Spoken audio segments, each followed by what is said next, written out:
Some women command attention the moment they walk into a ballroom. She didn't. The first time I saw her, she was covered in dust, gripping a training sword and arguing with a warrior twice her size. Everyone was watching the fight. I was watching her.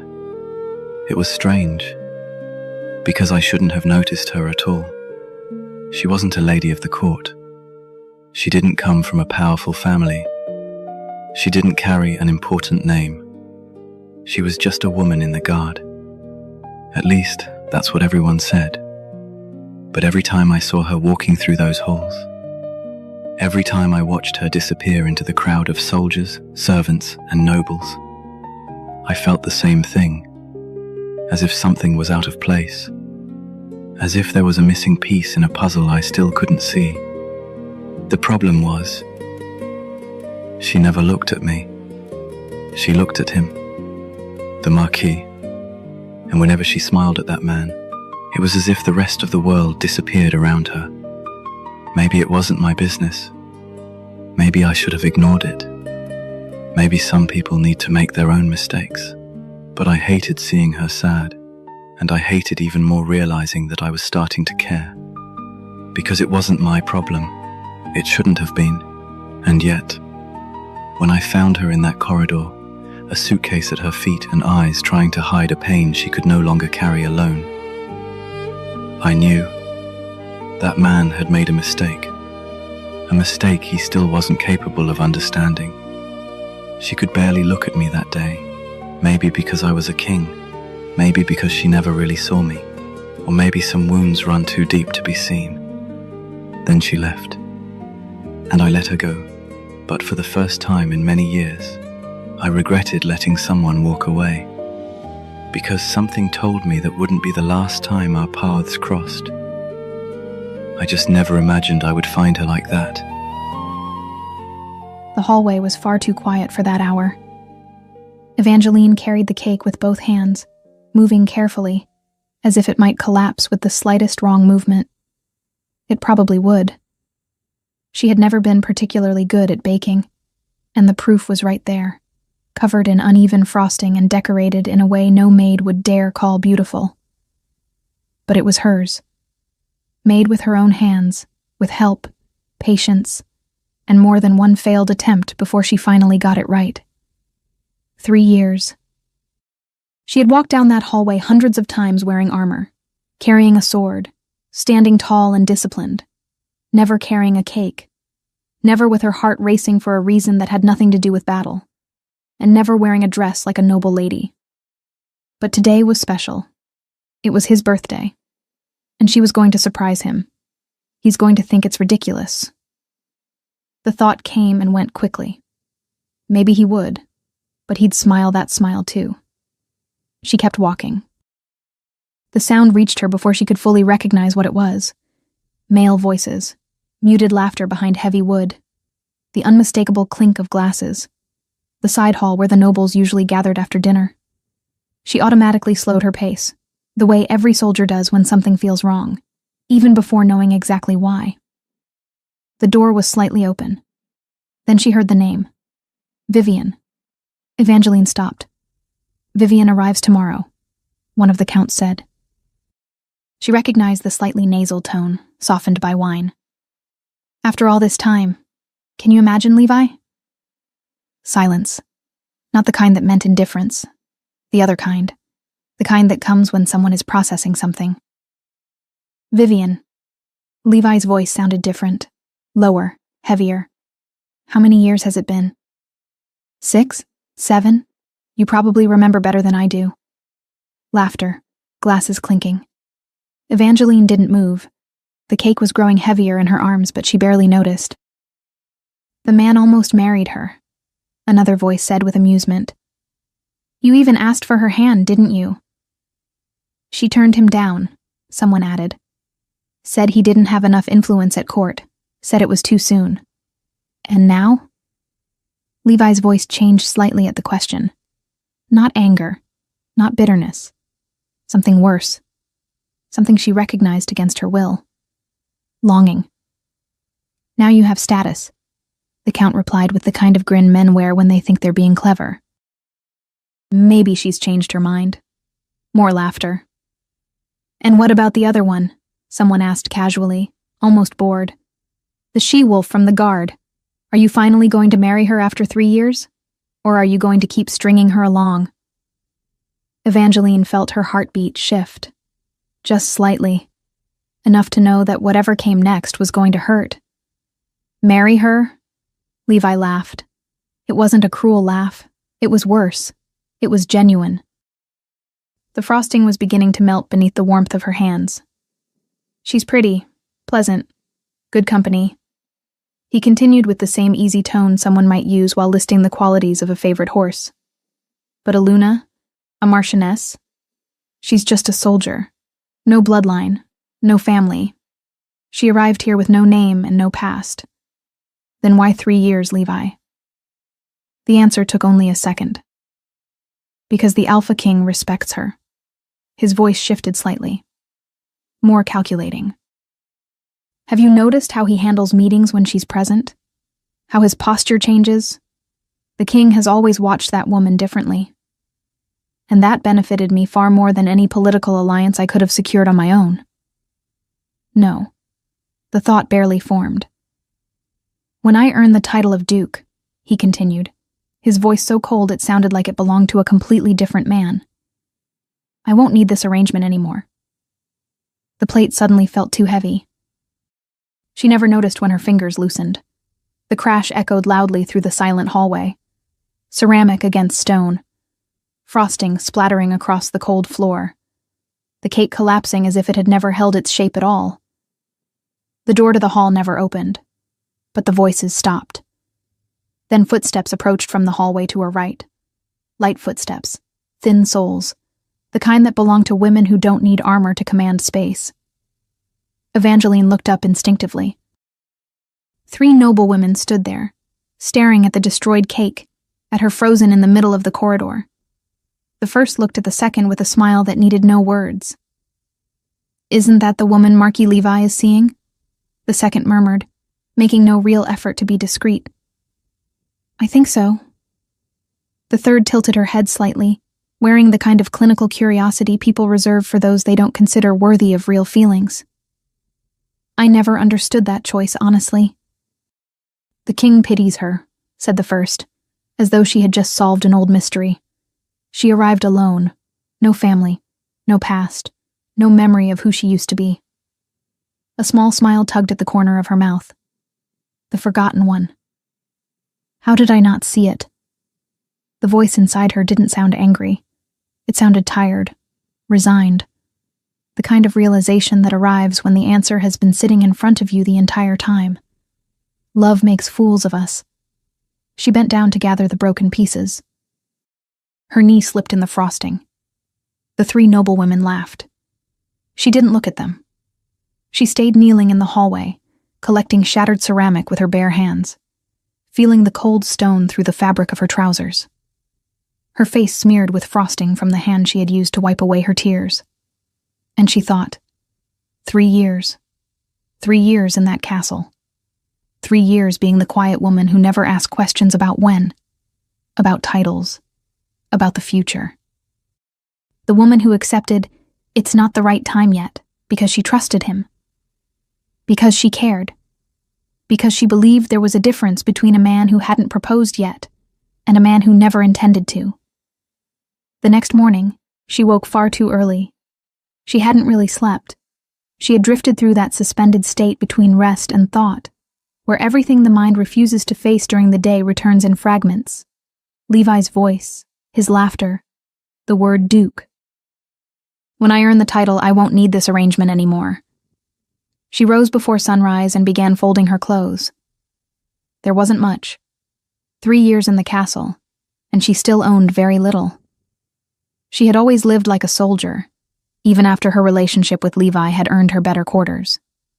A wooden chest filled with simple clothes. A few finer pieces he had given her with that smile she could suddenly see for what it really was. A gift from a man maintaining a facade. She folded the fabric harder than necessary. She was nearly finished when she heard voices downstairs. Women's voices. Excited voices. The kind of energy that follows the arrival of someone important. Evangeline stopped. She descended through one of the castle's side wings, carrying her suitcase without any particular destination in mind. And that was where she saw her. Vivian. She needed no introduction. Some people occupy a room in a way that makes introductions unnecessary. Vivian was one of those people. Tall, elegant, possessing the effortless grace of high nobility that only appears effortless because it has been cultivated for an entire lifetime. Her dark hair was flawlessly arranged. Her dress cost more than a royal guard's yearly salary. She stood beside Levi, and they were laughing. Evangeline hadn't intended to stop, but she did, because Vivian's hand rested lightly on Levi's arm. Because Levi leaned toward her with that easy smile he always used when he wanted to impress someone. And Evangeline realized with horrifying clarity that she knew that smile. She had received it many times herself. It was never exclusive. Vivian said something quietly. Levi laughed for real this time, tipping his head back, completely relaxed, completely present. Not once did his eyes scan the nearby hallway where Evangeline stood with a suitcase in one hand and 3 years collapsing inside her chest. "So, I hear you have a lady courting your attention," Vivian said, louder this time, with the teasing tone of someone who already knows the answer. "That you're nearly engaged." Levi chuckled. The court invents far too many stories. His tone was completely relaxed. "I've never had any important woman in my life. Casual relationships, like any nobleman. Nothing worth mentioning. Nothing worth mentioning." The suitcase slipped from her hand. Not dramatically. The leather hit the stone floor with a dull thud. Clothes spilled around her feet. Evangeline stared at them for a moment that lasted far too long. Levi finally looked at her.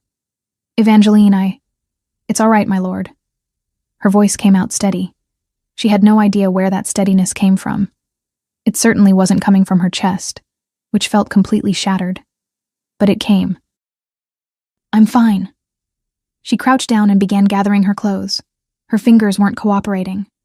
Then another hand appeared, large, sun-darkened from years outdoors, quietly helping gather the clothes. No rush, no comments. She looked up. The Alpha King was crouched beside her, folding her belongings with a calmness that made absolutely no sense for a man of his position. Evangeline felt her blood turn to ice. Levi froze. For exactly 2 seconds, Vivian lost her easy smile before recovering her composure. The Alpha King placed the last folded item into the suitcase and stood. His eyes met hers. Those eyes she had always found impossible to hold for long. "Where are you going?" he asked quietly. She immediately looked away. "I'm donating some clothes to charity, Your Majesty." His gaze moved slowly to the suitcase, then back to her. He stared at her in silence. And suddenly she felt her face burn, unsure where to hide her humiliation. "You may go," he said at last, stepping aside. She thanked him, picked up the suitcase, and walked away quickly. Not running, never looking back. But before she reached the corner, she heard footsteps behind her. Heavy, determined. Levi. He touched her arm gently, the same gentle touch she had always mistaken for care. "Evangeline." His voice was controlled. "You understand how court politics work." She looked down at his hand. "Certain things can't be discussed publicly," he continued, "especially in front of noble families. Vivian comes from an important bloodline, and one wrong word. You don't need to explain." Her own voice sounded distant, far too calm for what she was feeling. "I understand." Levi visibly relaxed. "I knew you would." The smile returned, easy, comfortable. "You always understand. Oh, and by the way, yesterday was your birthday. Happy birthday." He forced an awkward smile that never reached his eyes, because deep down, he knew exactly what that meant. Yesterday, on her birthday. He hadn't even looked for her. She nodded, And he left, satisfied. You always understand. As if endless patience were a virtue. As if swallowing every disappointment forever was a strength rather than the reason she now stood there with a poorly packed suitcase and a heart in pieces. She waited until his footsteps disappeared. Then she turned the corner, descended the side staircase, and found a carriage waiting behind the castle. She never said where she was going. She simply climbed inside. And when the doors closed and the wheels began rolling across the stone road, she leaned her head against the cold wooden frame of the window and watched the castle shrink into the distance. One thought echoed through her mind. No one here knows who I really am. 3 years pretending. 3 years being the nameless soldier. The woman with no past. No family. Evangeline, the she-wolf of the royal guard. The woman who arrived from nowhere with no memories. Except there was one detail she had never told anyone in that castle. She had never actually lost her memory. She had always known exactly who she was. She had simply lied, so no one would ask questions about the past she had spent years trying to hide. The carriage traveled for hours before crossing the border. And when the towers of her homeland appeared on the horizon, ancient, built from dark stone, constructed to endure for centuries, she felt something stir inside her chest that she couldn't immediately name. Home. The royal guards recognized her before she even stepped down from the carriage. She saw their eyes widen, their postures stiffen in surprise, and she knew that within minutes, the entire castle would know. The great hall looked exactly as she remembered. Massive. Cold. Filled with dark banners swaying gently in the drafts that drifted through the towering windows. Then King Edmund entered. He was as tall as she remembered. He carried the posture of a man who had ruled alone for far too long. Broad shoulders, a guarded expression, eyes that evaluated everything before a single word was spoken. A man hardened by years of making decisions no one else wanted to make. She expected coldness. That was the man she remembered. But the king stopped. He stood completely still for several seconds, staring at her as if he were looking at something he had long ago given up hoping to see again. Then he walked toward her and embraced her. Evangeline froze. Her arms remained at her sides for several seconds, unsure what to do, because this wasn't the father she remembered. This wasn't the man who had buried himself in the duties of the kingdom after her mother's death, and forgotten there was a daughter sitting across from him at countless silent dinners. But he was holding her, tightly, with the heavy silence of someone who had too much to say and no idea where to begin. Something cracked inside her chest. When he finally pulled back and cupped her face with both hands, she saw something in his eyes she had never seen before. My daughter. His voice came out rough, almost disbelieving. Why are you crying already? She hadn't even realized she was. She broke apart right there in the arms of a man who had never known how to show affection, and was trying now. And it hurt in a completely different way than anything she had felt that week. A clean pain. An old pain. The kind that appears when you finally stop holding everything together. And as she cried there, leaning against the father who had never truly known how to be a father, she thought of Levi. Nothing worth mentioning. And she cried even harder. When she finally calmed down, he gently pulled away and studied her face with the same sharp gaze he had always possessed. Then he said, I missed you. She slowly lifted her eyes, surprised by the words. The king remained still before her, but there was something different in his voice. Less steel, more exhaustion. For years, I imagined the worst. He exhaled slowly. But I knew you were alive. I felt that you were alive this entire time. His voice softened. Alphas always know when their pups are alive. She didn't answer. She simply looked at him while silence settled between them. Because I was the one who raised you.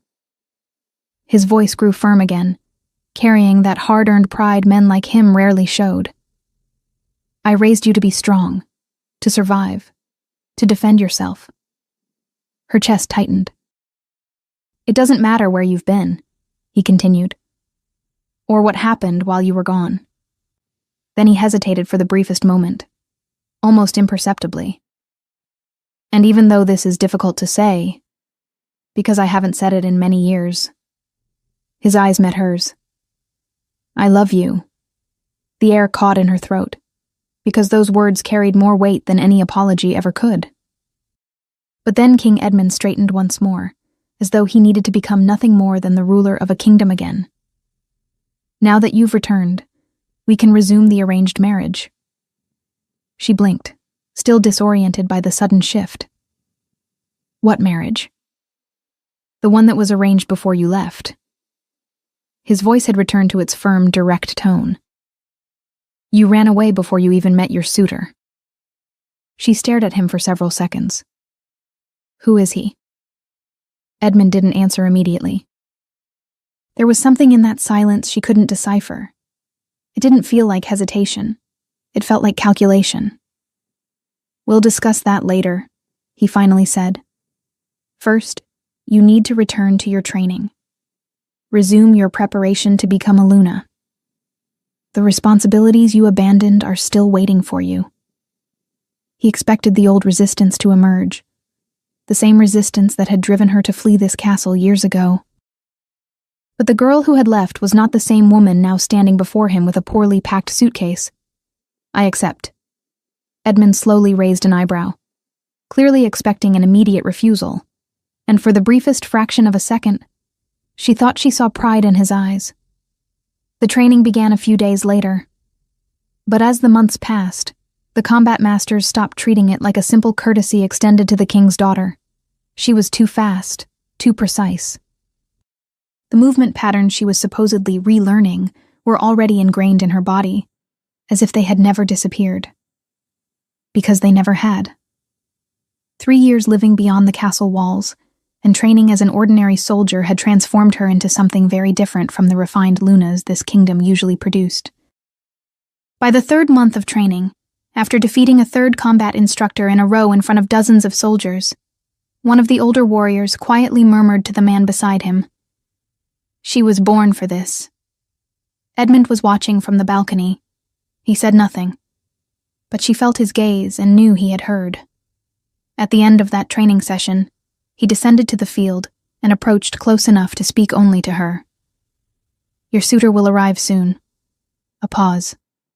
"I'll begin the preparations." She wiped sweat from her forehead with her wrist. "What's his name?" "You'll meet him soon enough. Always like this." She suppressed a sigh. "Can you at least give me a clue? A title? A kingdom?" Edmund looked at her for a moment that lasted too long. "He is worthy of you." She nodded calmly. Probably Silas, she thought. The controversial beta prince her father had mentioned for years as a possible alliance. Merciless, calculating. But anything was better than a marquis who treated her like a political asset. Honestly, he's not my type, she thought as she bent down to retrieve her sword. But at least he'd be honest about what he wanted. 2 days later, the entire castle's mood changed. Soldiers lined the courtyard. Nobles filled the staircases. Servants rushed through the halls making final preparations with the kind of excitement that only exists when a truly important guest is arriving. She descended the grand staircase calmly, dressed as a Luna, not a soldier, which still felt strange on her own body, emotionally prepared to fulfill her role, to shake hands with some prince she'd never met, and begin building an alliance that would at least be straightforward. Honest. Clean. The main gates opened, and her world stopped. Because the man who entered the castle wasn't Silas, wasn't a beta, wasn't some distant prince she could greet with political indifference. It was Alpha King Klaus, the same man who had crouched beside her in the hallway of Wolvengard and helped gather the clothes scattered across the stone floor. The same man whose eyes she had avoided for 3 years because they were far too difficult to look into for long. The same man who was looking at her exactly that way now, standing perfectly still in the middle of the hall, as if the ground had disappeared beneath his feet too. The silence that settled over the hall was heavy enough for every noble present to realize that something was happening between the two of them. He knew the promised Luna had returned, but he didn't know it was her, and she read that realization clearly on his face. The exact moment recognition struck, followed immediately by something she could only identify because she felt the same thing inside herself. Devastation. I can't marry her. She didn't hear the words, but she saw them. She saw them in the way his expression slowly closed off, like a door being pulled shut from the inside. She saw it in the moment his golden eyes lost that brief flash of openness and became what they had always been. Controlled. Cold. Far too real for anything except strategy. She lowered her head and pretended she hadn't seen any of it. The great hall had never felt so small. Evangeline stood beside her father, carrying herself with the posture of a Luna she was still learning to wear. Shoulders back, chin raised, hands resting calmly at her sides, as Klaus crossed the hall toward them with a stride that didn't need speed to feel urgent. Everyone unconsciously stepped back. That was the effect he had. She had seen it hundreds of times in the corridors of Wolvengard and had never thought much about it. But now, standing across from him in her father's hall, it was impossible to ignore.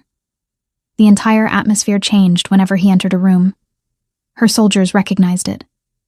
She had seen it in their eyes the moment he rode through the gates. He's not just any king, she thought, hating herself for realizing it now of all times. Klaus stopped in front of her father, and the two men exchanged greetings. Then his dark eyes found hers. Quick, brief, far too controlled.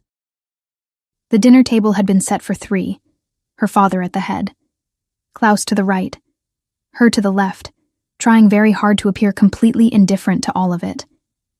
Conversation flowed easily between the two men.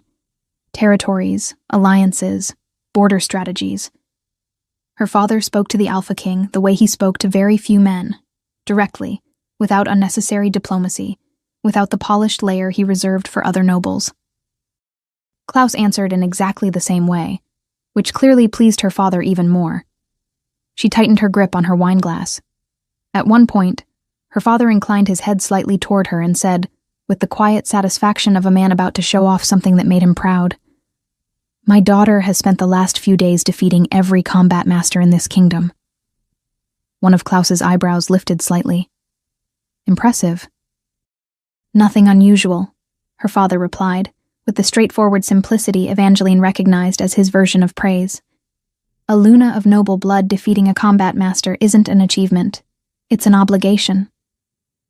Then he turned to Klaus with the firm look of a man who never asked, only announced. "I want to see her defeat an Alpha King." The silence that followed lasted exactly 2 seconds. Then Klaus smiled. He looked at her father with something close to approval, before allowing his gaze to briefly settle on her. Evangeline felt her stomach twist. He loved the idea. And worse, she understood why. She had served in his wolf guard. She knew exactly who he was. He trained. Always. No matter how many councils, alliances, or territories depended on his decisions, he had never stopped picking up a sword. Her father watched them with poorly disguised satisfaction. Then Edmund slowly rotated his wineglass between his fingers and said, without looking directly at her, "It's a shame she disappeared for so many years.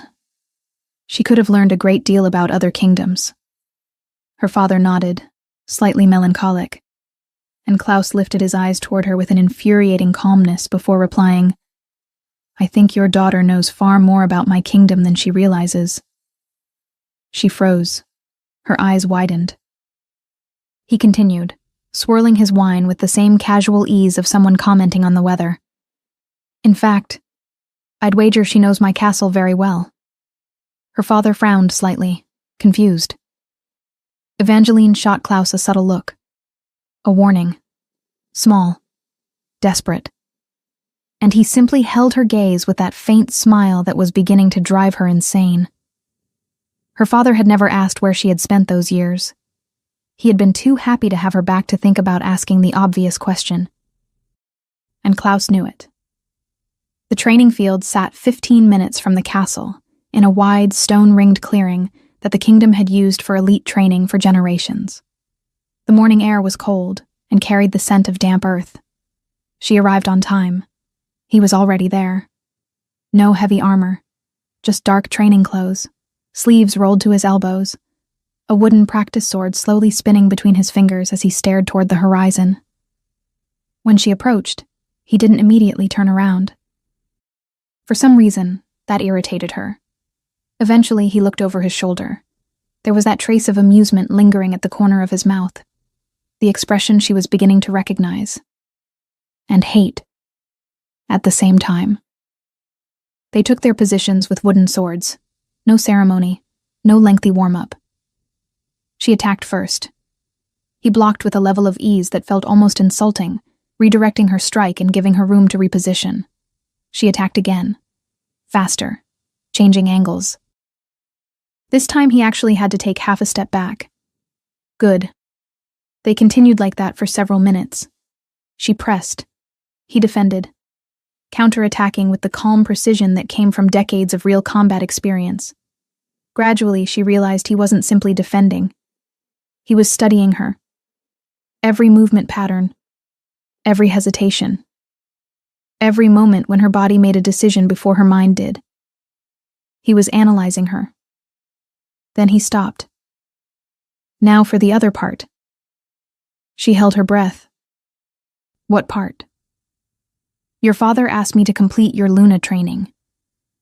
He planted the wooden sword in the ground beside him. It's not just about fighting. She already knew where this was going. She knew.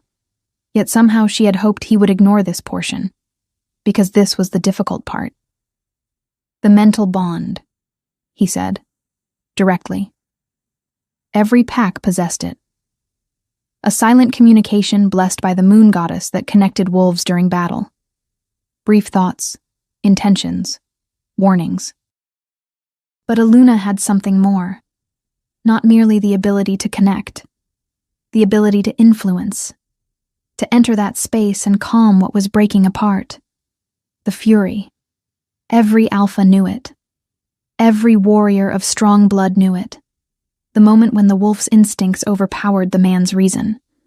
Blind territorial rage, violent, uncontrollable. Fights that had no winners because nobody was thinking anymore by the time they began. Aluna could stop it. Passively, through her presence alone. Or actively, by entering the bond and reaching the emotional state of another wolf with genuine intent. It was dangerous to train, because it required both people to truly open the connection. You know what I'm asking, he said, reading her hesitation. I do. And you know why it's important. I know that too. Klaus stood several paces away. Then we'll do both at once. He pointed his sword toward her. You'll fight me while keeping the bond open. Don't let anything through that you don't want through. Just conversation. No memories. No emotions. Easy for him to say. And when I start pushing too hard, he continued, use your calming ability. Don't wait for me to ask. Act. She nodded. They returned to position. The bond opened slowly, the way it always did between wolves who didn't belong to the same pack. With resistance. With that strange sensation of hearing a voice inside your head that wasn't your own. His mental presence wasn't what she expected. It wasn't loud. It was dense, controlled. Like someone who had spent an entire lifetime deciding exactly what he allowed through. Raise your shields. His voice arrived directly in her mind. You're leaving everything open. She mentally closed what needed closing and attacked simultaneously. He blocked and sidestepped, moving behind her to adjust her stance. His hand wrapped around hers, correcting her grip. For several seconds they stood far too close. The warmth of his body, his breath near her neck. Elbow higher, he said through the bond with the same casual tone someone might use discussing the weather. She adjusted, then immediately tried a surprise counterattack he clearly wasn't expecting. He dodged at the last second. A low sound escaped him. Half laugh, half surprise. Then he stepped back. Good. She said nothing, just reset. They continued for a long time, fighting, maintaining the bond. She tried desperately not to let anything slip through the mental connection. He kept testing her limits, pressuring harder whenever he sensed her attention splitting between both tasks. Then came the moment he pushed too far. A strike delivered with more force than necessary. Still controlled, he would never truly lose control. But strong enough for her to feel the intention behind it. Not aggression. A test. Now. The message arrived without words. Do it now. She released her power. It wasn't physical. It came from within. A wave of calm flowed through the open bond and touched him directly. It didn't suppress. It didn't control. It soothed, like water poured over fire. He stopped instantly, completely still. His breathing slowed. His shoulders relaxed. Then he looked at her with an expression she had never seen before. You've done that before. It wasn't a question. I've never trained it. She lowered her sword. But I've always felt like I knew how. For a moment, he simply stared at her. Your father wasn't exaggerating. She almost smiled, but stopped herself. Then he picked up his sword again and returned to position as if nothing had happened. Yet something had changed. He felt less evaluative now, more present. They continued. And then, without interrupting the fight, he asked in that low voice she was beginning to recognize as concern disguised as indifference. Your father doesn't know where you've been all these years, does he? She kept her eyes on his blade. No. He rotated his sword, blocking another strike. And he doesn't know who you were involved with? 2 seconds passed. No. She counterattacked from the opposite side. Unless you tell him. Klaus's jaw tightened instantly. She felt it through the bond. Not memories, not words, just sudden tension. Like a door slamming shut. Anger. Not at her. At something she had said without meaning to. Jealousy, she thought. Then immediately forbade herself from thinking it. His movements grew sharper, closer. As if reducing the physical distance between them was his answer to everything he refused to say aloud. She stepped back. He stepped forward twice. Her heels struck the stone boundary marking the edge of the training field. There was nowhere left to go. She tried to turn, lost her balance for a fraction of a second. His arms closed around her before she could hit the ground. Both of them froze. She was pressed against the stone wall. His arms braced on either side of her. His chest barely an inch from her face. Their breathing uneven. Morning sunlight warmed the stone behind her. His shadow covered nearly everything. His golden eyes lowered slowly. Not toward the sword, not toward the field. Toward her lips. No. The thought slipped through the still open bond before he could stop it. Fragmented. Quick. But she felt it. And with it came something deeper. Something without words. The feeling of a man struggling to hold something far too heavy for far too long. Her lip brushed the corner of his mouth. Light. Accidental. Nothing more than proximity, gravity, and two bodies with no space left between them. The Alpha King's golden eyes flared. His breathing turned rough. Uneven. The hands braced against the stone slowly curled into fists, as though his fingers were searching for something to hold on to. Then he closed his eyes. 1 second. 2. When he opened them again, they were still gold. But everything else had returned to place. The line of his jaw, the posture, the distance he built around himself as if it were part of his armor. He stepped away, slowly, like a man waking from something. I'm sorry. His voice came out rough. Different. I think I almost lost control. She straightened as well, looking away, searching for something neutral in the landscape. I don't know what came over me either. The silence that followed was different from all the others. heavy with something neither of them intended to name. Then he asked, quietly, directly, in a voice that didn't shake, but could have. "Do you still care about the Marquis?" She couldn't answer. Not because she did. That wasn't it. The question had come while she was still trying to remember how to breathe, and silence arrived before words could. He waited. Then, when it became clear no answer was coming, a small bitter smile appeared on his face. It hurt more than anything he could have said. "Then I guess that's a yes." He picked up the wooden sword from the ground, brushed the dust away, and started walking back toward the castle. She remained beside the stone wall, staring at her hands. "It's not a yes," she wanted to say, but he was already gone. The next morning arrived beneath a sky still covered in gray clouds. Evangeline descended into the courtyard with her boots already laced and her hair tied back, finding the horses prepared and the royal guard standing in 2 neat rows. Klaus was already mounted when she arrived, back straight, eyes fixed on the horizon. She mounted her horse without looking at him. The hunt was one of her father's kingdom's oldest traditions. Every important visit ended this way: a morning in the forest, horses, guards, and formality disguised as entertainment. Her father had organized everything with the quiet satisfaction of a man who believed things were going well. They were not going well. Evangeline kept her horse several paces behind Klaus's for the first hour. It wasn't an obvious distance, just enough to avoid conversation. The wind drifted through the towering trees while the guards followed behind in respectful silence. Then she realized the guards were gone. She looked back. Trees. Only trees. "Where are the guards?" she asked. Klaus calmly surveyed the forest around them. "Your father probably ordered them to keep their distance." She sighed. "So we'd feel more comfortable." Apparently. The horses slowed on their own as the forest grew denser, and the silence that settled between them was different from before. Tighter, harder to ignore. He spoke first. "You really spent 3 years living beside that man?"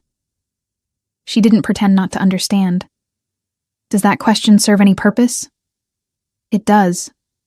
His voice was direct, stripped of its usual teasing edge. "We're getting married. It tells me something about who you are." She turned toward him. "Then ask who I am, not what I did." He held her gaze for a moment. "You're avoiding the question."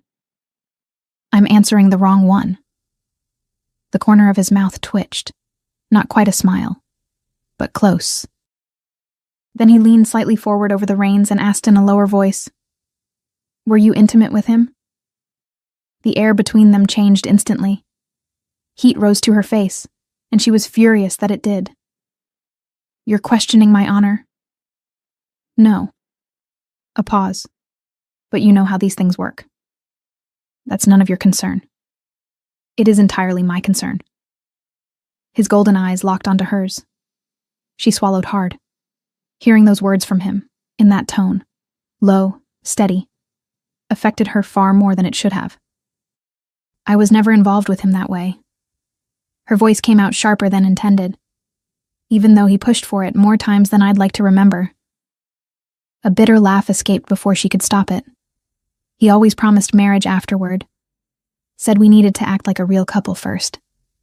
She shook her head. "Maybe I'm not the smartest woman in the world, but I know how to recognize when a man is making promises just to get what he wants." Klaus was silent for a moment. Then a short laugh escaped him, almost to himself. "You're smarter than you think," he said. She opened her mouth to answer, and her horse exploded beneath her. The animal reared and bolted through the forest with such violence that she lost control in less than a second. The rains burned her palms. Branches whipped past. The uneven ground jolted her violently. She instinctively lowered herself, trying to regain control, but the horse was completely consumed by panic. There was nothing to hold on to. She heard Klaus curse behind her. Then there was only the sound of pounding hooves, snapping branches, and rushing wind. The terrain began to slope downward. She saw the drop a second before the horse stumbled into a sudden chaotic slowdown. Then her balance disappeared. She slipped sideways. His arms caught her before she hit the ground. The collision knocked the breath from her lungs.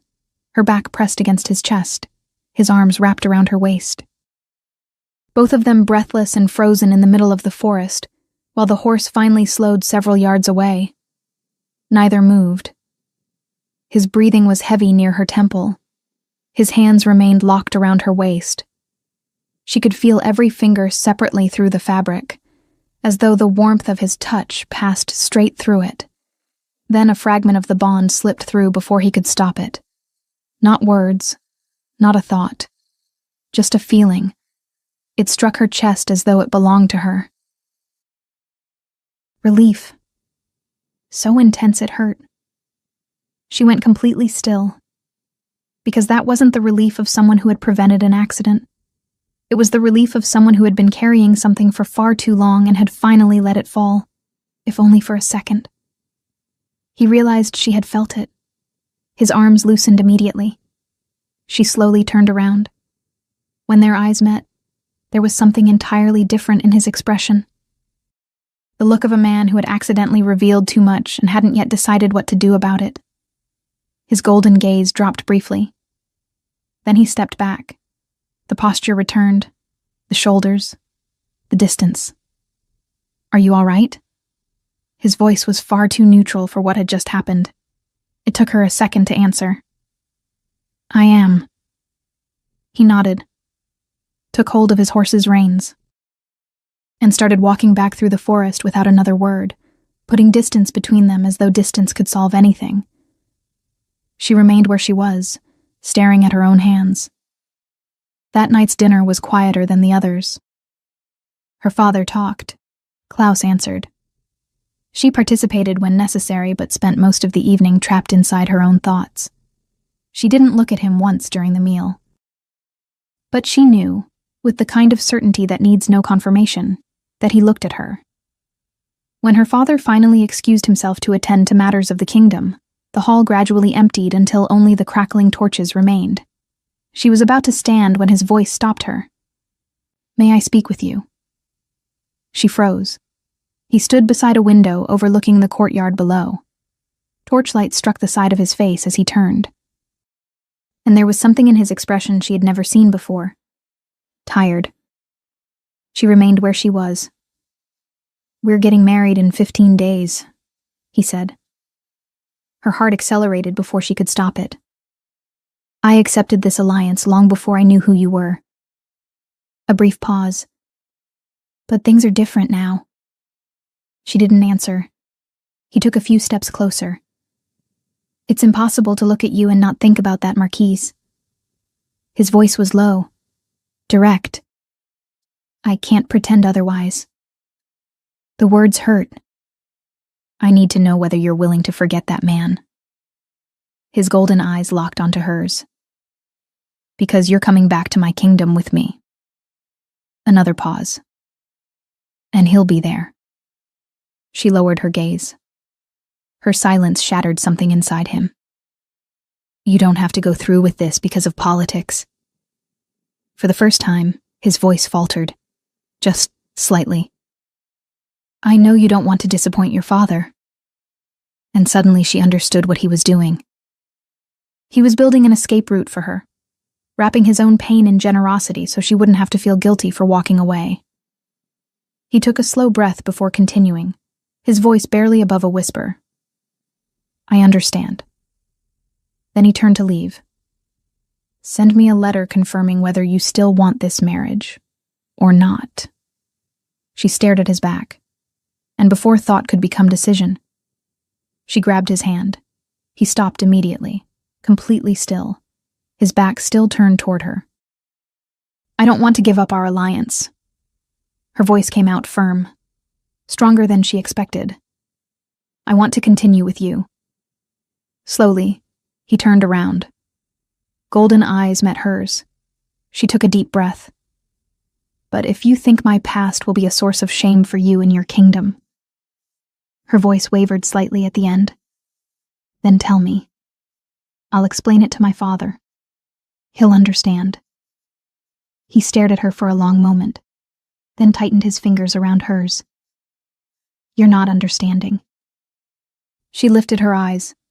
What am I not understanding? He looked at her for far too long. And she saw it.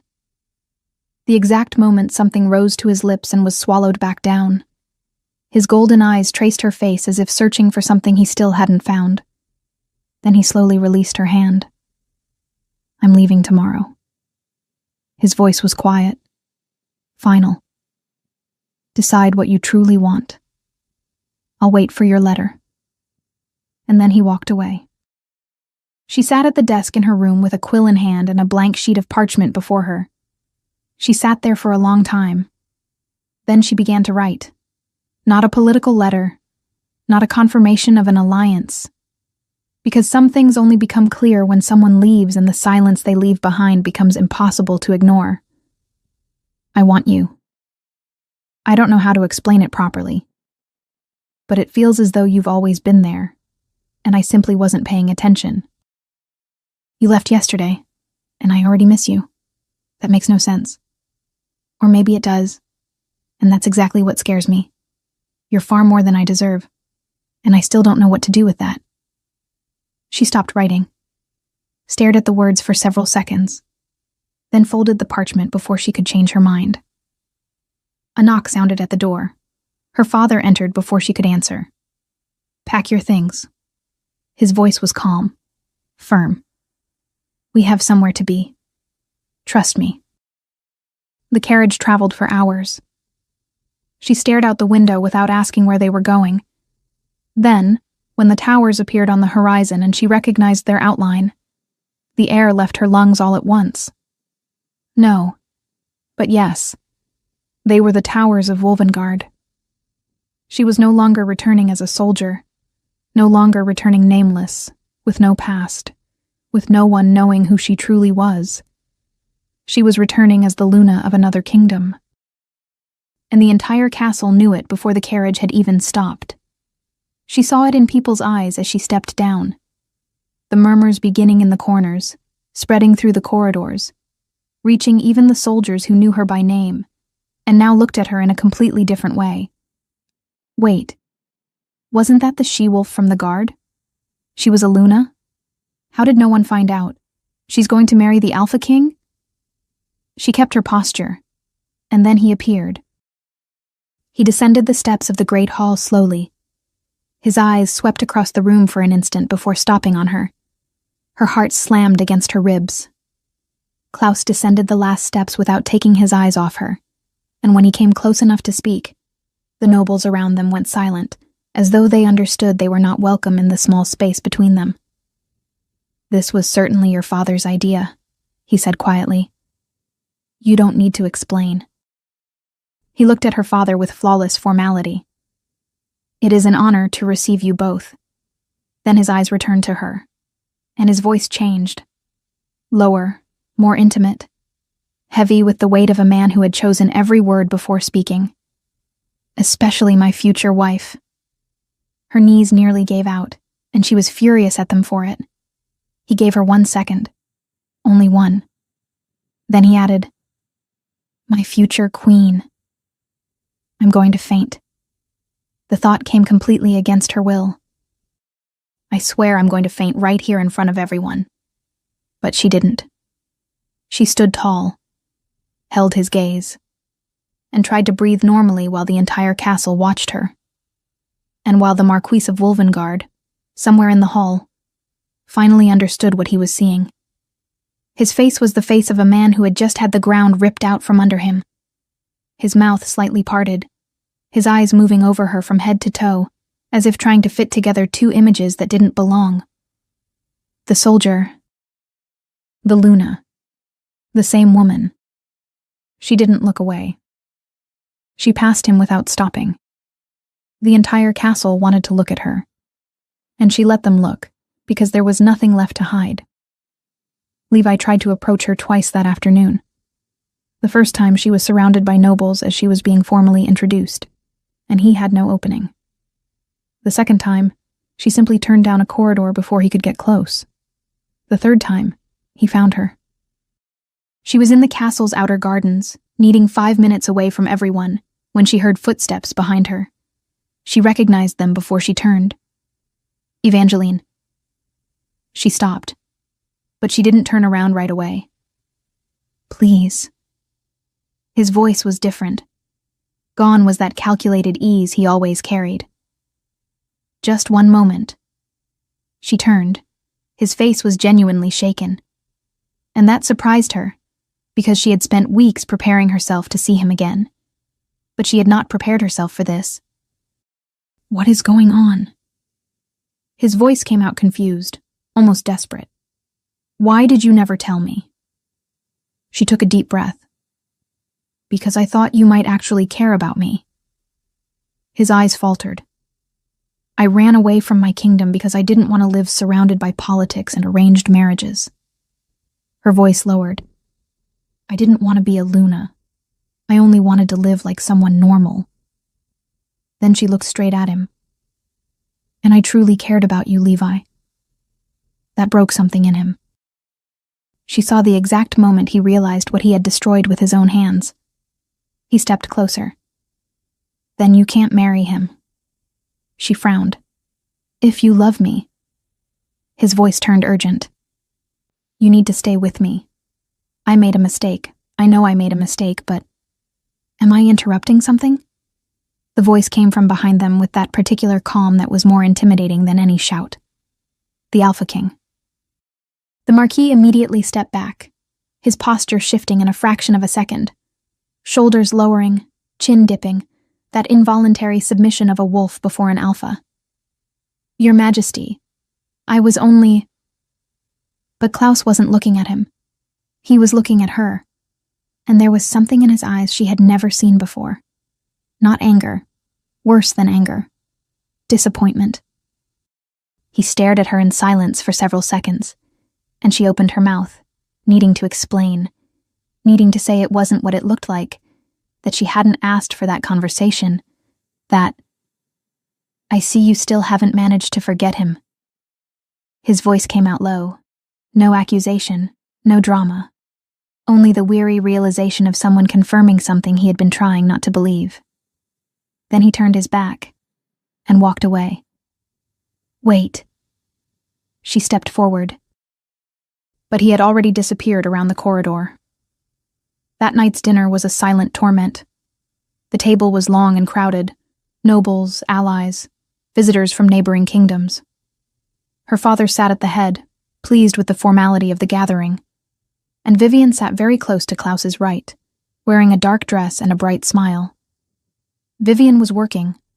Evangeline saw it from the beginning, the way she leaned slightly toward him during conversations, the way her hand briefly rested on his arm whenever she made a comment.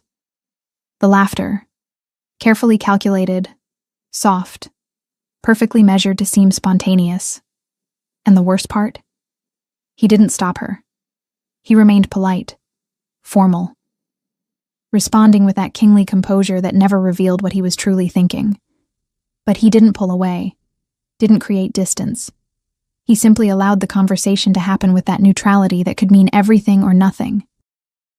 Evangeline gripped her wineglass harder than necessary. Stop, she ordered herself. You have absolutely no right to feel this way. But she kept feeling it. She watched Vivian smile at him again and felt that awful jealousy rise through her chest like a burning ember. And the worst part was that she knew exactly what it was. She knew there was no more honest name for it, and she hated every second of having to admit it to herself. Dinner ended late. And as the last nobles began leaving and the hall gradually emptied, she stood with a decision she had never planned on making. She found him in a private room near the east wing. She knew every corridor of that castle. She had walked them for 3 years. He was standing beside a table covered in maps and documents, a fire crackling nearby. He looked up when she entered, not even surprised, as if he had been expecting her.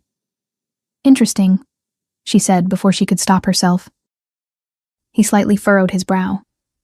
You spend so much time talking about me and the Marquis. She crossed her arms.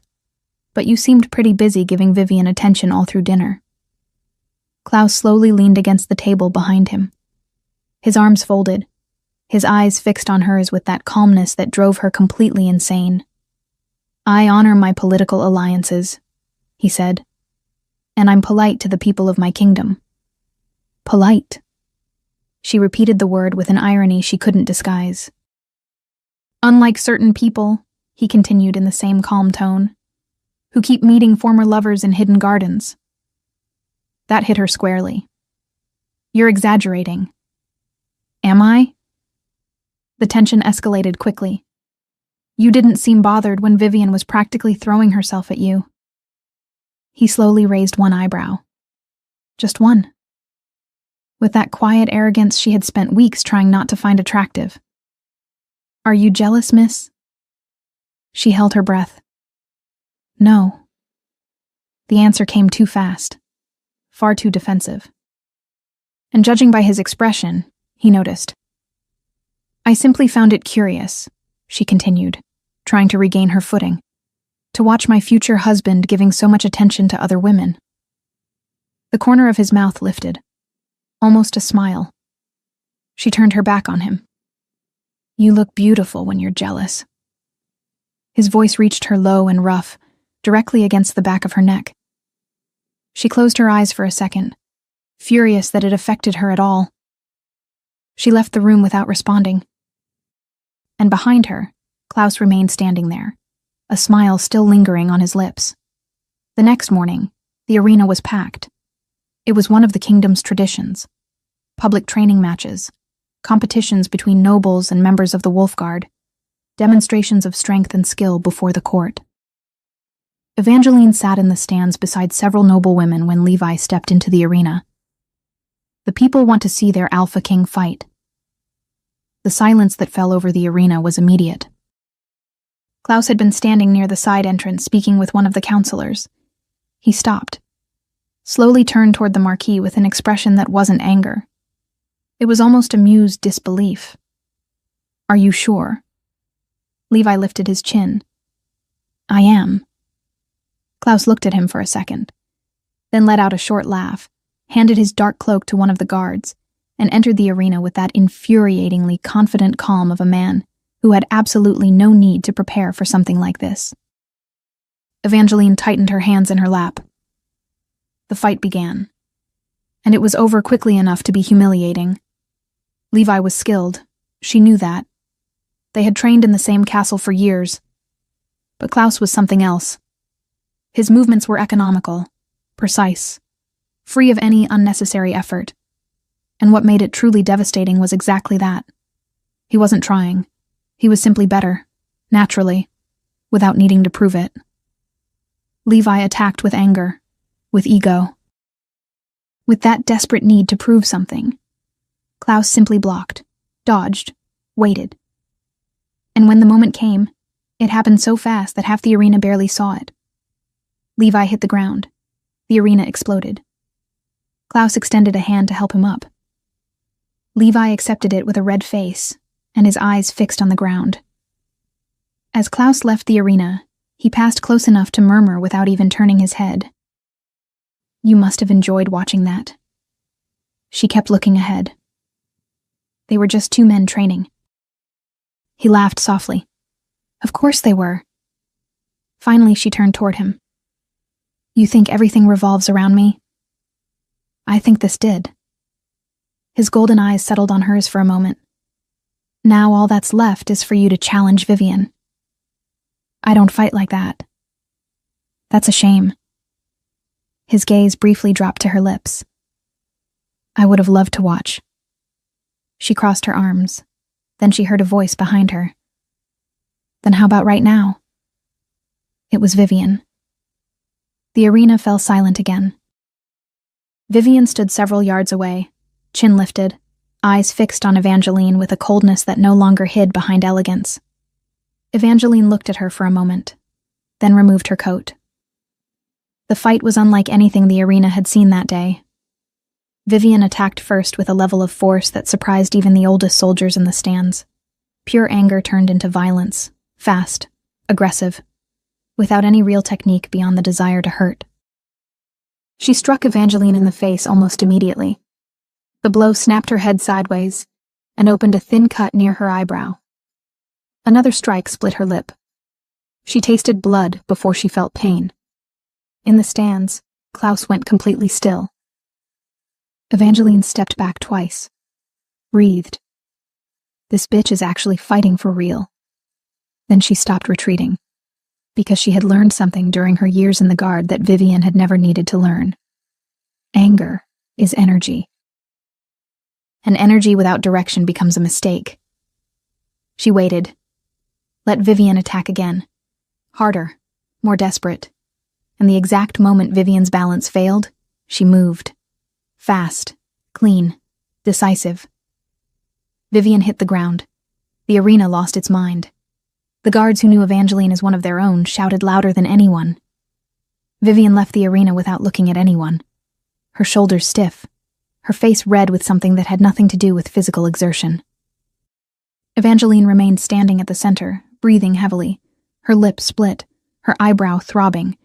Then he was there. Klaus stopped in front of her. His eyes traveled across her injuries with an expression he was clearly trying and failing to control. "What a shame," he said quietly. She looked up at him. Seeing such a pretty face bruised like this.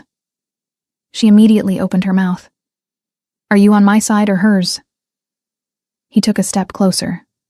Far too close. His eyes locked on hers. "I will always be on my future wife's side." Her heart did something completely inconvenient. She stood there in the center of the now empty arena, staring at his retreating back, and thought, I am completely lost. The celebration had begun before the sun had even set. The entire kingdom was celebrating, not just the castle but the streets, taverns, and outer courtyards where ordinary people gathered with torches and music. Because not every generation witnessed an Alpha King announcing a union. And when he did, the entire kingdom felt it. Inside the great hall, musicians played along the corridors. Wine flowed freely on silver trays, and nobles moved through the room in animated groups, carrying the energy of people celebrating something they believed would become history. And Evangeline stood in the middle of it all. People sought her out with genuine curiosity. The future Luna of the Alpha King, the woman who had spent 3 years among the soldiers of Wolvengard, without anyone knowing who she truly was. There was something about that story that fascinated the court, in a way no title alone ever could. She answered with composure, smiled when appropriate, allowed conversations to flow naturally, but her right eye was always somewhere else. Klaus moved through the hall speaking with allies, accepting congratulations, responding to everyone with the polite attentiveness that was uniquely his.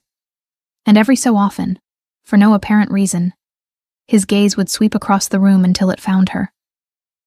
Just to see if she was looking. She always was. She simply pretended she wasn't. But irritation surged through her when she saw Vivian approach him with a glass of wine. She smiled, offered it. Klaus accepted with his usual courtesy, and Vivian remained beside him for several minutes, talking, smiling that smile that irritated Evangeline more than she cared to admit. What the hell does she want now? Evangeline watched from across the room. She discarded the Marquis because she never truly wanted him. Never wanted him. She wanted a title far greater than Marquis, and now she's chasing the greatest title this kingdom has to offer. She turned her face away. She woke before sunrise with the strange feeling that something was wrong. She remained in bed for several minutes, trying to identify where the feeling was coming from. Then she got up. The corridor was silent when she left her room. Most of the castle was still asleep. Only the night patrols moved through the distant hallways. She wandered without a destination, allowing her feet to choose the path. Almost by instinct, she found herself in the eastern wing. The same corridors she had walked countless times during her 3 years as a guard whenever she couldn't sleep. Then she heard the maids. 2 of them stood near a side staircase, speaking in near whispers. Did you hear? They say Vivian spent the night in his chambers. Maybe he's called off the wedding. Or maybe he's just having some fun before getting married. The women fell instantly silent when they noticed Evangeline standing in the corridor. The silence that followed was worse than the words. She looked at them for a second. Both lowered their heads. Then she continued walking. She leaned against a stone wall and stood there for several moments, breathing slowly, trying to be rational.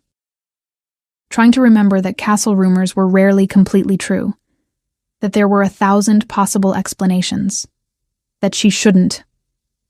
But she was already walking. Klaus's chambers were in the northern wing on the 3rd floor. She knew the route without thinking. She climbed the stairs slowly, each step feeling heavier than the one before. And when she reached the door and saw it standing slightly open, her stomach dropped completely. She pushed it open. Klaus was in bed, shirtless, partially covered by dark sheets, completely motionless, deep asleep. The room looked different, subtly disordered in a way that didn't fit the man she knew, the man who folded his own training clothes and kept his desk meticulously organized. And Vivian was sitting in a chair near the window. Evangeline froze in the doorway. Her eyes burned before she could stop them. Again. The thought struck like a punch. Only the man changed. I can't be anyone's first choice. Not even once. She said nothing. She simply turned and left. Evangeline was already packing. I was such an idiot for believing this time would be different. I don't even know how I'll explain to my father and the council that I'm walking away from this marriage without disappointing him all over again. The thoughts wouldn't stop. She folded the letter mechanically, the same letter she had written during the night with her heart completely exposed. The one telling him she wanted him. How pathetic. Half her clothes were already packed when the door opened. Evangeline. She didn't stop folding. Levi. He entered slowly and stood in the middle of the room watching her. There was something on his face she hadn't seen often. Not the easy smile, not the calculated charm. Just a man finally understanding, far too late, the magnitude of what he had destroyed. What are you doing? What does it look like? He took another step. You can't leave. She finally stopped. Turned toward him, with the tired calm of someone who no longer had enough energy left for anger. Why can't I? Because I was wrong. His voice sounded different. Gone was the effortless confidence. And I regret it, every day since that night in the corridor. She stared at him silently. I know what you heard. He stepped closer. And I know I can't undo it. But what I feel for you is real, Evangeline. It always has been. It always has been. She repeated the words inside her head and waited to feel something. The familiar pain. The tightness in her chest. Anything. Nothing. I believe that you believe that, she said softly, her voice gentler than she intended. But that doesn't change anything. His eyes flickered. You're leaving because of him. She didn't answer. Evangeline. His voice became urgent. You love me. You loved me for 3 years. Feelings like that don't disappear overnight. They don't, she agreed. But they change. She returned to packing. And I've changed too. He closed the remaining distance between them and gently took hold of her arm. Then give me a chance to change too. She looked at his hand resting on her arm and thought of another hand. Larger. Darker. The hand that had knelt beside her on the stone floor of Wolvengard and gathered her scattered clothes without saying a single word. It's over, Levi. She gently removed his hand. Not angrily. Just gently. It's over. He stood still. And then, because he was who he was, because he had never truly accepted rejection without trying one final time, he pulled her into an embrace. Her eyes began to burn. Tears threatened to fall. But not because of him. Because of everything. Because of the version of herself that had believed for 3 years. Because of the ruined birthday cake in the corridor. because somehow she had ended up trapped in the same cycle all over again. Klaus woke with a headache. He remained lying in bed for several minutes, unable to understand why the room was so bright. He had slept late, something he hadn't done in years. His body felt unusually heavy. I drank too much. Slowly, he sat up and rubbed a hand over his face. The room was quiet. Outside, the sun was already high. Far later than he normally woke. Far later than the breakfast he had planned to share with Evangeline that morning. He froze. Breakfast. He got dressed quickly and left. And as he crossed the gardens along the shortest route toward her wing, he stopped. The flower beds near the fountain were in bloom. A moment later there were flowers in his hands, and he was climbing the stairs. Enough. The thought came simply. He was tired. Tired of calculating distance. Tired of swallowing his feelings and calling it self-control. She needed time. Fine. I can wait. I've already spent years waiting without realizing I was waiting. A few more days won't destroy me. When she finally wanted me, I wanted her for real. Not the alliance. Not the Luna standing beside a king. I wanted to wake up late with her on a morning free of political obligations. I wanted to travel with her to the southern kingdoms, where the sea looked unlike anything she had ever seen, and watch her face the first time she saw it. I wanted to take her to places only I knew. The stone forest on the eastern border. The abandoned tower where I spent childhood nights staring at the stars. The valley that turned gold for 2 weeks every year, and never at any other time. I wanted to watch her fall in love with all of it. With me. I wanted her to choose to stay not because a treaty had been signed, but because she had found the place she truly wanted to be.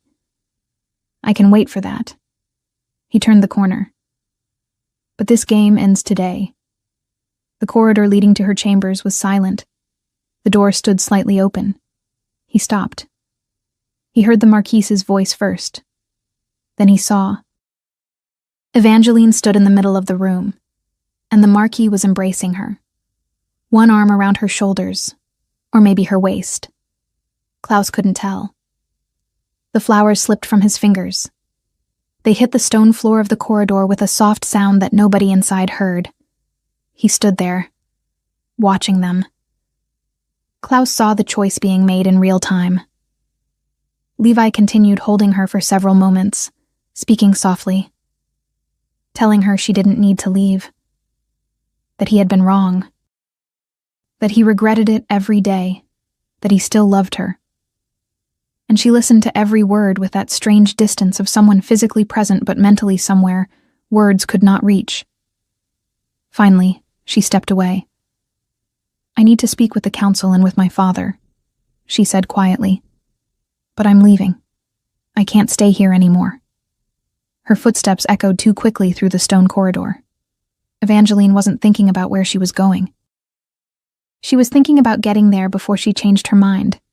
The elder counselors, the alliance, ending all of it before it hurt even more than it already did. Her eyes burned. She wasn't going to cry. Not here. She rounded the corner of the eastern wing at a brisk pace and collided directly with someone. Klaus's hands closed around her arms before she lost her balance.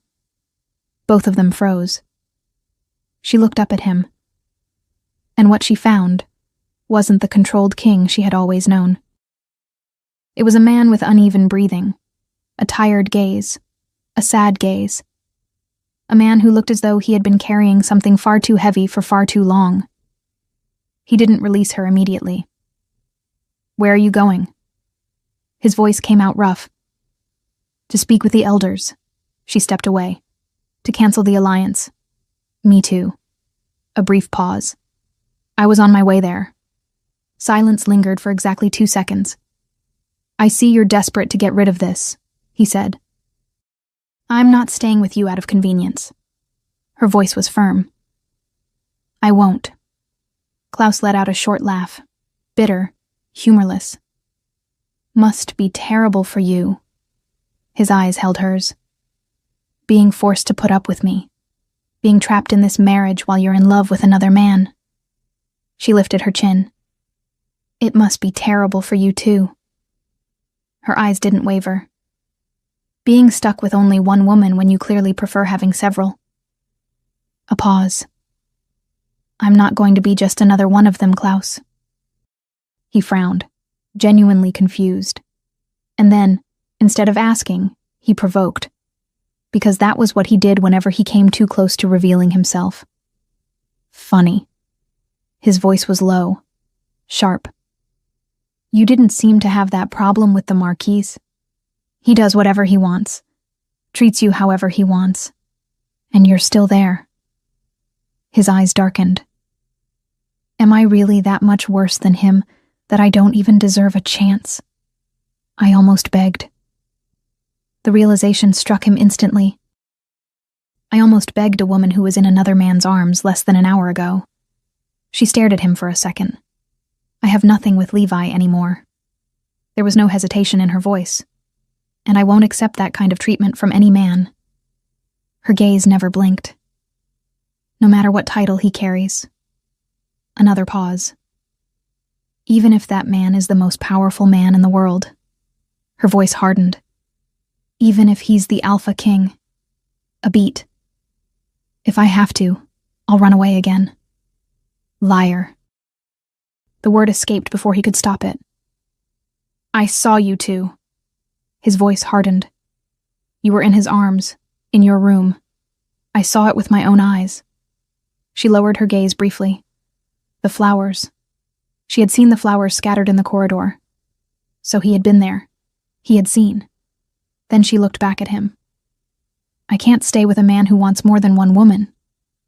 Klaus dragged a hand through his hair, his composure visibly slipping. What are you talking about? Vivian. The name came out immediately. I went to your chambers this morning. You were unconscious in bed. She was sitting beside you with that smile. Her voice faltered slightly at the end. He went completely still. I woke up alone. His words came slowly, as if reconstructing something that still didn't fully make sense. With a headache. Dizzy. I thought I'd slept too long. That I'd drunk too much during the celebration. His eyes locked onto hers. There was nobody in my room when I woke up. I swear it. She simply stared at him. I don't remember being with her. He took a step closer. Because I wasn't. His voice lowered. Yes, I gave her attention during the celebration. Other times too. His eyes never left hers. But only because you noticed. A short pause. Because whenever I did, you looked at me. His jaw tightened. You paid attention to me. Another pause. I know I was an idiot. He exhaled. I acted like a child. His voice dropped even lower. But I didn't sleep with her. Not once. I don't even remember her being in my chambers that night. His eyes found hers again. Years ago she tried something with me and I rejected her. A pause. I reject her now. Another. I would reject her 1,000 times. His voice softened. I want you. A beat. Only you. His eyes pleaded in a way she had never seen before. Please believe me. The silence between them grew heavy. When you saw us, she said slowly, I was crying. His expression shifted. Levi came to my room while I was packing. She swallowed. He approached me. I didn't ask him to be there, and I wasn't with him like that. Her eyes held his. That's all it was. Klaus released a slow breath. If you want, he said, his voice rough, I'll give you every memory from that night. A pause. Just ask. She looked at him for a long moment, then finally said, I believe you. Something in his shoulders loosened instantly. He walked toward her slowly. His hand rose and cupped her face with extraordinary care. The care of a man afraid something real might break if he held it too tightly. I've always wanted you. His voice came out rough, low. Since before I knew who you were. His thumb brushed her cheek. Back when you were just a soldier walking through my castle corridors. A faint smile touched his lips. and I kept finding excuses to be in those same corridors. Her eyes began to burn. I convinced myself you could never be mine. His thumb moved slowly across her skin, and I learned how to live with that. His golden eyes met hers. But I never stopped wanting you. She closed her eyes for a second. When she opened them again, he was closer. Then stop pulling away, she whispered. And he kissed her. It wasn't quick. It was the kiss of two people who had waited far too long. Two people who had hidden behind pride, distance, misunderstandings, flowers falling onto stone floors, and who had finally stopped holding back. His hand buried itself in her hair. The other tightened around her waist, pulling her closer. She felt his chest against hers, and realized she had been waiting for this, without ever knowing she was waiting. When they finally pulled apart, both were breathing hard. He stared at her, golden eyes still glowing, his hand still resting against her face. "Now," he said, his voice low and rough. "Let's fix this misunderstanding." Klaus found Vivian still inside the castle. She had calculated that she would have more time. She had calculated wrong. When Klaus entered the hall with Evangeline beside him, Vivian's expression changed, but only for a moment. Then she recovered. "Your Majesty." The smile returned, smooth. "I'm so glad you're all right. I was worried when—" "Vivian." His voice was low. "You don't need to." Her smile faltered. "I don't know what you're talking about." Her eyes briefly slid toward Evangeline. "If someone filled your head with— It was me." The voice cut across the hall. Everything went silent. Levi stood near a window, and there was something different about him. No charm, no calculation. Just a man who had looked at both paths and finally chosen the only one still left. He took a breath and spoke without embellishment. The potion was hers. A pause. Switching the wine glass during the celebration was hers too. His eyes lowered briefly. The maids who spread the rumors that morning. Another pause. She instructed every single one of them. He looked down for a second. "I knew about the plan." His voice tightened. "And I did nothing to stop it." A pause. "I was an idiot." Another. "I went along with it because I thought I still had something to gain." Then he dropped to one knee. "Forgive me, Your Majesty." Vivian looked at him kneeling on the floor and laughed. Short, disbelieving, filled with years of contempt. "You really are pathetic, Levi." Her voice was cold. "You always have been." He didn't answer. Vivian turned toward Klaus. And because she had lost everything, and had nothing left to protect, she finally spoke the truth she had been hiding from the beginning. "I only did what any woman would do to be with you." No shame, no hesitation. "Maybe I chose the wrong method." Her eyes locked on his. "But I've always wanted you, Klaus." A pause. "Always." The Marquis looked up at her, stunned. Vivian continued as though he didn't exist. "She doesn't appreciate you." Her eyes flicked toward Evangeline. "She doesn't know what she has." Her smile returned. "I would." Klaus was silent for a moment. Then he answered with the kind of calm that cut deeper than any shout. "I make my own decisions, Vivian." His gaze never softened. "And you don't get to decide who should or shouldn't value me." She opened her mouth. "I politely ask," he continued, "that you leave this castle." A beat. "And never return." Vivian went completely still. The elegance, the posture, the smile. For 1 second, all of it disappeared, and beneath it stood nothing more than a woman who had wagered everything on a single move and lost beyond recovery. Then she lifted her chin, turned around, and walked away, without looking back. Klaus turned toward Levi, who still knelt on the floor. "Get up." Levi rose slowly.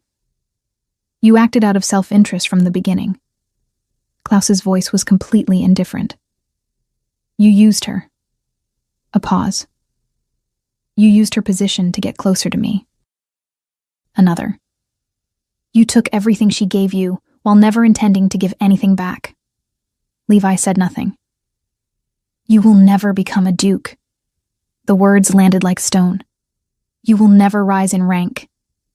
A beat. And you will never come near my woman again. Silence. You remain in this kingdom because I allow it. His eyes hardened. And while I allow it, you'll remember that every day. Levi lowered his head. Without a word. Klaus turned away. And as he left the hall with Evangeline beside him, Edmund stood quietly near the doorway, leaning against the wall, watching.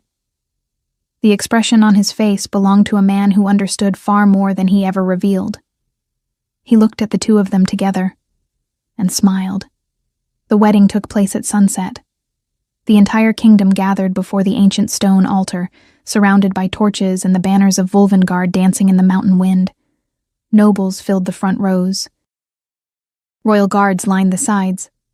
And above them all, the sky burned in shades of gold and amber as the moon slowly rose behind the castle towers. Evangeline walked slowly down the aisle, her white dress trailing across the dark stone, but it was impossible to focus on anything except him. Klaus waited for her at the altar. Not as the Alpha King who terrified councils and made men lower their heads with a single look. Not as the cold, controlled man she had spent years trying to understand from afar, but as a man completely lost to her, and for the first time, he wasn't hiding it from anyone. His eyes followed every step she took, intense, fixed, almost painfully so. Edmund watched from the front row in complete silence, and there was pride there.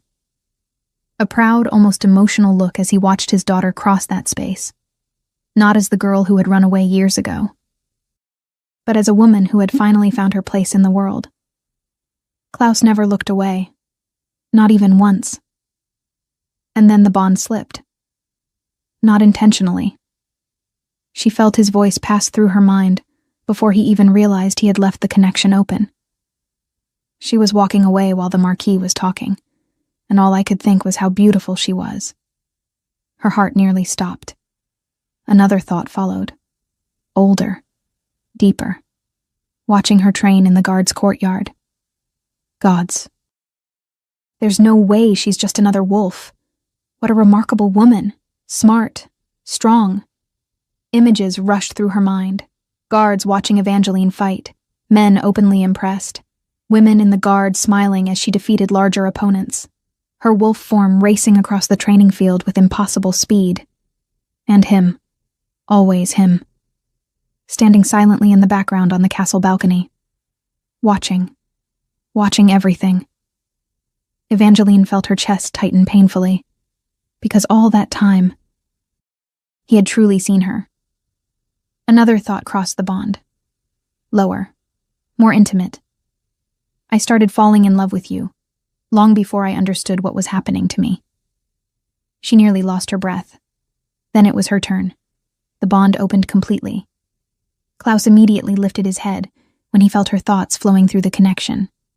Her writing the letter by candlelight. I want you. Her hands trembling as she held the parchment. You left, and I already miss you. Her watching Vivian stand beside him during dinner. Jealousy burning inside while she pretended not to care. Her in the arena after the fight. Looking at him. I am completely lost. Klaus closed his eyes for a second as the emotions poured through him. Then came her final thought. Small, vulnerable, almost a whisper. I fell in love with you long before I admitted it to myself. The silence at the altar became heavy. They stood too close now, breathing the same air, sharing thoughts, memories, emotions, as though nothing remained between them anymore. Evangeline felt the energy building first, a warm current moving through the bond, down her neck, through her arms. Klaus felt it instantly. His wolf surged violently inside his chest, Mine. The word crashed through the bond with such force that she nearly stumbled. His golden eyes became too intense, too wild. Then he cupped her face with both hands before the entire kingdom and bit her. The bond exploded. Energy tore through them like fire and storm at the same time. The entire hall felt it. The wolves of the royal guard immediately lowered their heads. Several nobles held their breath. Edmund closed his eyes for a brief second as if, at last, he could rest. Because this connection wasn't political. It was destiny. Evangeline felt his heart beating inside her own chest. She felt his love, his fear, his desperation at the thought of losing her. The way he had fought it for so long and failed miserably. And Klaus felt everything from her too. Every tear. Every time she had chosen him even while trying to run from it. He leaned close to her ear and spoke softly enough that only she could hear. My wife. A gentle kiss brushed her cheek. My queen. His fingers caressed her face. My Luna. Then for the first time, his voice broke. Because some truths were too large even for an alpha king to carry without trembling. My home. His forehead rested against hers. My entire world.